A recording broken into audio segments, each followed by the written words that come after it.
It was past midnight, the sky covered with heavy clouds and the empty streets echoing with a strange silence.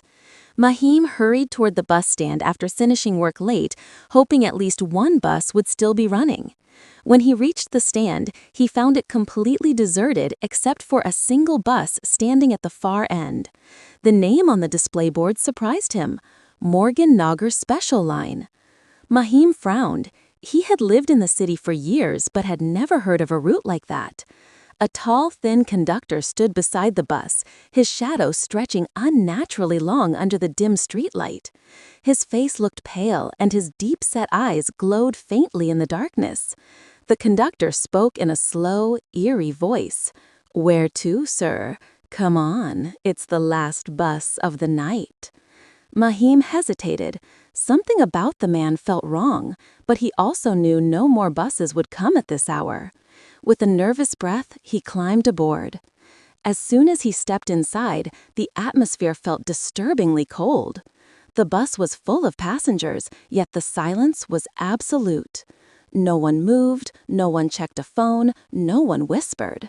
Everyone sat stiffly, with their eyes fixed forward, like lifeless statues.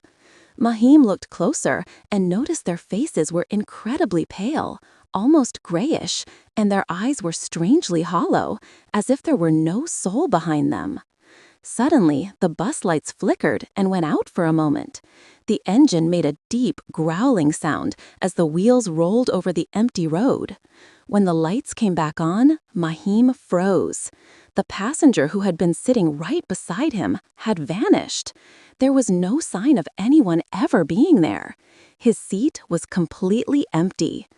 Trembling, Mahim leaned forward and whispered to the conductor, "Excuse me, I need to get down. Stop the bus, please." The conductor slowly turned his head, his expression unchanged, and replied, "No one gets off once they board. When the bus is full, it reaches its destination." Mahim's heartbeat quickened. He looked out the window, expecting to see the familiar city streets passing by. Instead, there was nothing, only endless darkness stretching in every direction, as if the bus was moving through a void.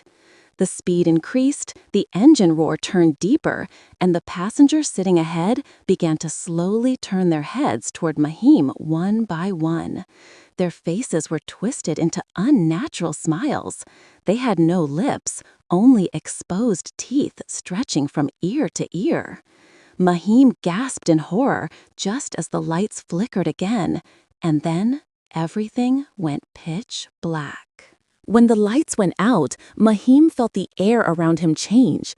It grew colder, almost freezing, and he sensed movement, slow, deliberate, crawling movement, coming from the seats behind him. His breathing became uneven as he gripped the edge of his seat, trying to convince himself this was a nightmare. When the lights finally flickered back on, the entire bus looked different. The metal walls were rusted and scratched, as if abandoned for decades. The windows were smeared with muddy fingerprints, and the seats were torn, stuffed with old yellowed cotton. But the most horrifying change was the passengers. They were no longer sitting properly. Some were leaning sideways at impossible angles, some hanging forward with their heads dangling, and a few were twisted backward with their lifeless faces staring directly at Mahim. Their hollow eyes slowly shifted, following his every movement. Mahim stood up in panic, but the bus jerked violently, throwing him back into his seat. The conductor stepped inside the bus now, his earlier thin figure looking even more distorted, his arms too long and his shoulders unnaturally bent. "Sit down," he said, his voice echoing as if coming from multiple directions. Mahim forced himself to steady his voice. "Where are you taking us? What is this place?" The conductor gave a smile too wide for a normal human. "To the place they all belong, and perhaps you too." Mahim's eyes widened. "I'm alive. I don't belong anywhere with them." The conductor leaned closer, whispering, "Everyone on this bus once said the same thing."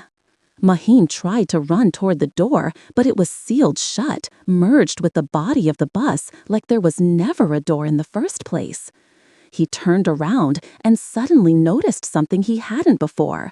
There was a small, cracked mirror near the front.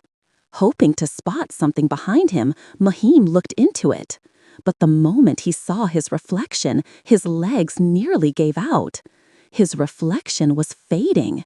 His skin looked pale, almost colorless, and his eyes were starting to sink into darkness, just like the other passengers.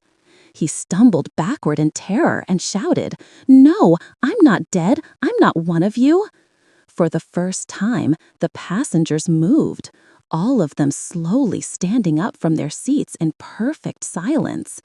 Their heads tilted the same way, their hands limp, their mouths wide open in a silent scream. They began walking toward him. Mahim pressed his back against the window, trying to break it, but the glass felt like cold stone. The bus was speeding faster and faster, the engine roaring like a beast. Outside, the darkness suddenly parted, revealing a huge gate made of black metal. Above it, glowing red letters formed the name, Morgan Nagar, Final Arrival. The conductor stretched out his long arm and pointed at the gate. "We're here." Mahim felt his body weakening, his vision dimming, his heartbeat slowing. His reflection in the mirror grew fainter, almost transparent. The passengers were inches away from him now. Mahim gathered the last bit of strength inside him and screamed for help, hoping someone, somewhere, would hear him, just as the bus crossed the black gate. As the bus crossed the black gate, everything outside dissolved into a swirling gray mist. The engine stopped suddenly, and the bus came to a dead halt. The silence that followed was so heavy it felt alive. Mahim collapsed onto the floor, his breathing shallow, his vision fading. He could still see the passengers standing over him, motionless shadows with hollow eyes. Slowly, the door of the bus opened with a long metallic groan, even though the door had been sealed moments before. Cold air rushed in, carrying the smell of damp soil and something rotten.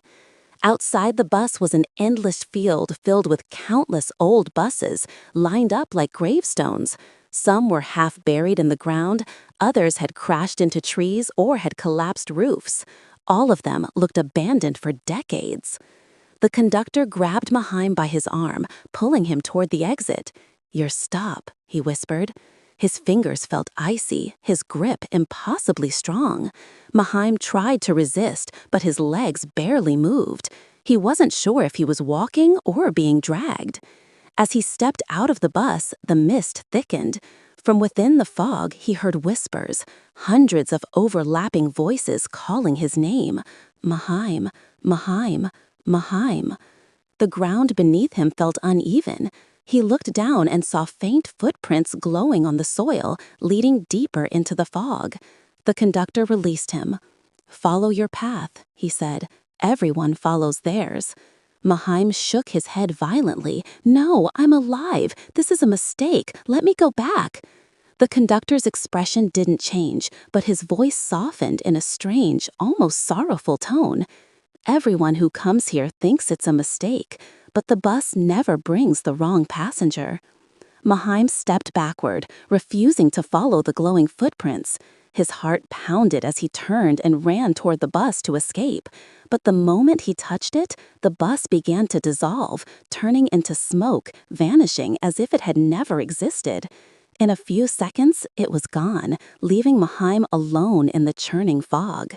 Panic surged through him. He screamed for help. His voice echoed but didn't return.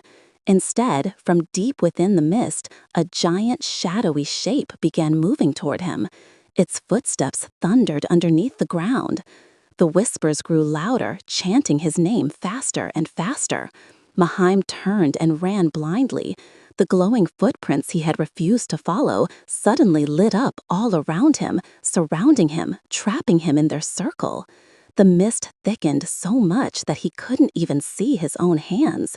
His chest tightened, his breath shortened, and his body felt unbearably heavy. He collapsed to his knees. As he struggled to keep his eyes open, he saw something emerging from the fog. Another version of himself, pale, lifeless, hollow-eyed, walking slowly toward him. It knelt down in front of him and whispered, "You should not have run. You belong here now." Mahaim tried to scream, but no sound came out.